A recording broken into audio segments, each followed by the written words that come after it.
Kalau Rasulullah itu terpenuhi, maka kita butuh referensi. Dari siapakah referensi itu? Yang paling penting adalah referensi itu dari orang-orang yang sangat mencintai dengan kita dan memahami tentang kita. Itu adalah referensi kita. Dari ayah, dari ibu, dari paman, dari teman ngaji, dari guru ngaji, itu harus menjadi referensi utama. Karena mereka nyata-nyata terbukti adalah orang-orang yang sayang kepada kita. Berlaku untuk laki dan untuk perempuan. Sehingga di dalam sunnah Islam tidak perlu apa yang disebut dengan pacaran. Ya, tidak dibutuhkan pacaran itu. Karena pacaran itu tadi, pacaran itu kalau bahasa Sunda, saya orang Sunda, pacaran itu bahasa Sundanya bobo-bohan. Itu adalah ala wazni mobilan. Ya.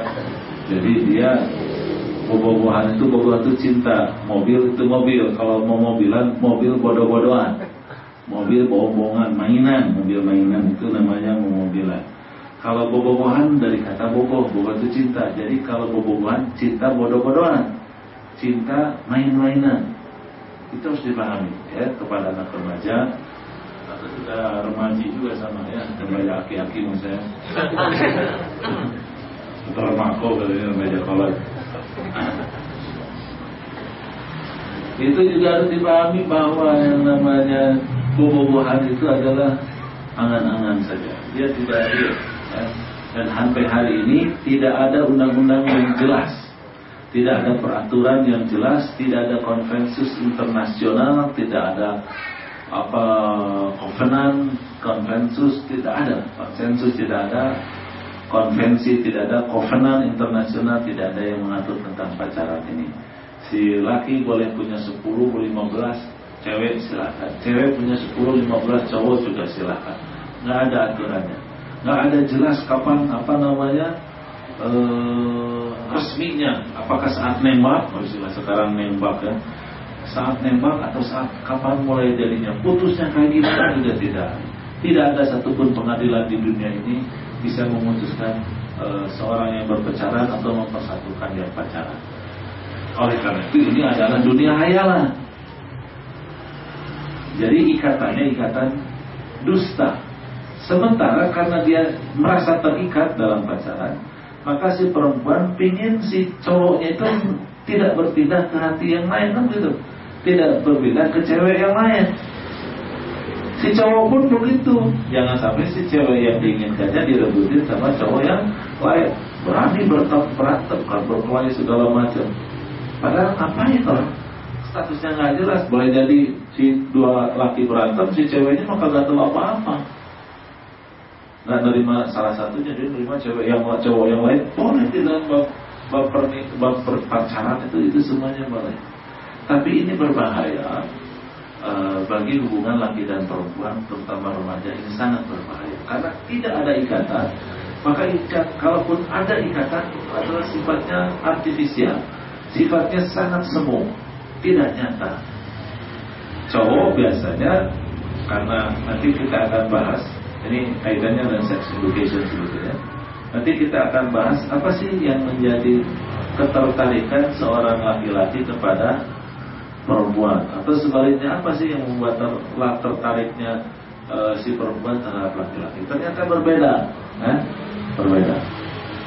Kalau laki-laki melihat perempuan itu lebih pada fisikly, kepada fisiknya, sementara perempuan melihat laki-laki bukan kepada fisiknya. Contohnya di Bandung ya. Kalau di Ragunan saya agak bingung mau beri contoh. Kalau di Bandung jelas ada kumpulan bapak-bapak, terus ada yang lewat nyari halaman. Pak, tahu ibu rumahnya Ibu Ois nggak? Di Bandung. Pasti jawaban dari ibu bapak-bapak itu langsung ke rumah. Jadinya, kenapa kerung? Karena namanya di Bandung, Pak, nama Ois 1,1 meter, Pak.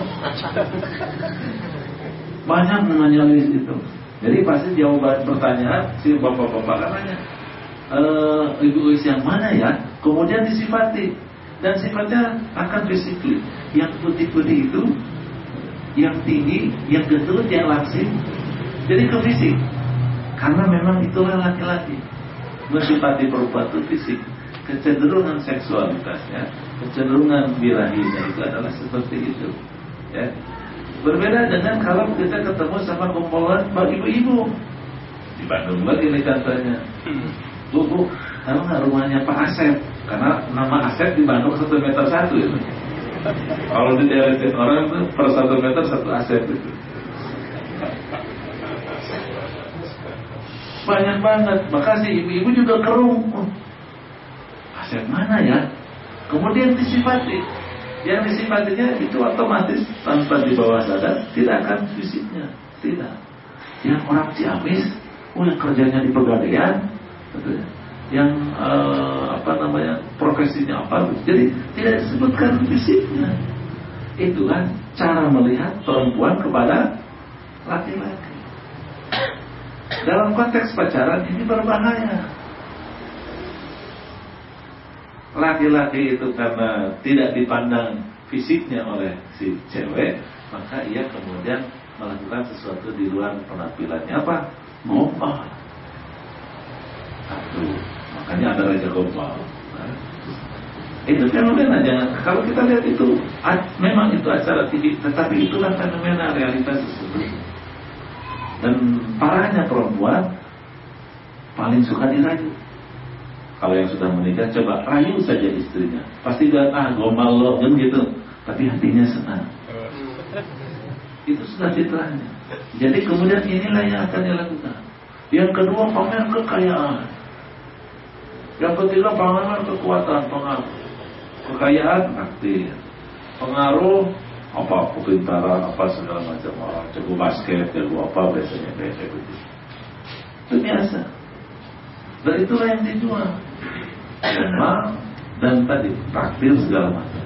Perempuan dia tahu ketertarikan laki-laki sama cewek karena fisiknya. Maka yang ditanggalin sama cewek apa? Fisiknya. Pakai rambutnya, wajahnya dirapiin, gak ada jerawat, pakaiannya dibikin seksi. Itu yang kemudian semakin ingin mempertahankan, semakin dibuka itu, semakin diberikan fisiknya. Laki-laki kalau sudah begitu semakin gombalnya semakin menjadi-jadi. Nauzubillah. Jadi berbahaya pacaran kita. Ustaz, sekarang tidak ada pacaran tapi ta'aruf. Tapi ta'aruf kalau definisinya pacaran sama aja. Apa namanya? Al-haqiqah la yughayyiru musamma. Al-asma apa kaidahnya itu? Bahwa nama itu tidak bisa mempengaruhi dan merubah al-musamma.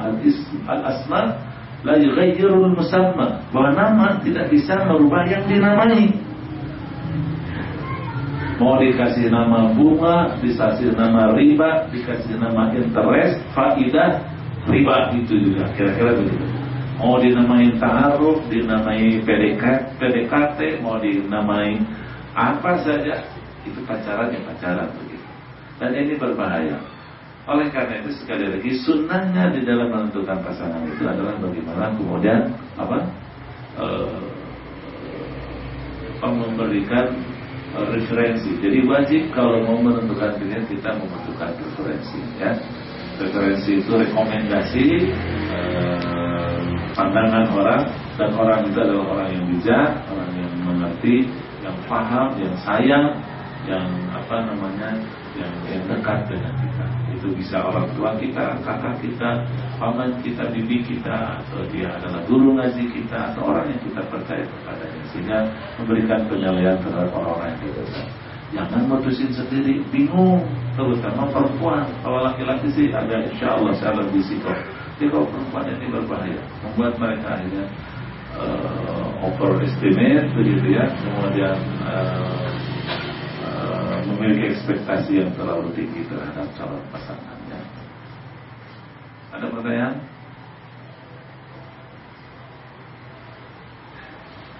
Kayaknya sudah mau dibahas aja.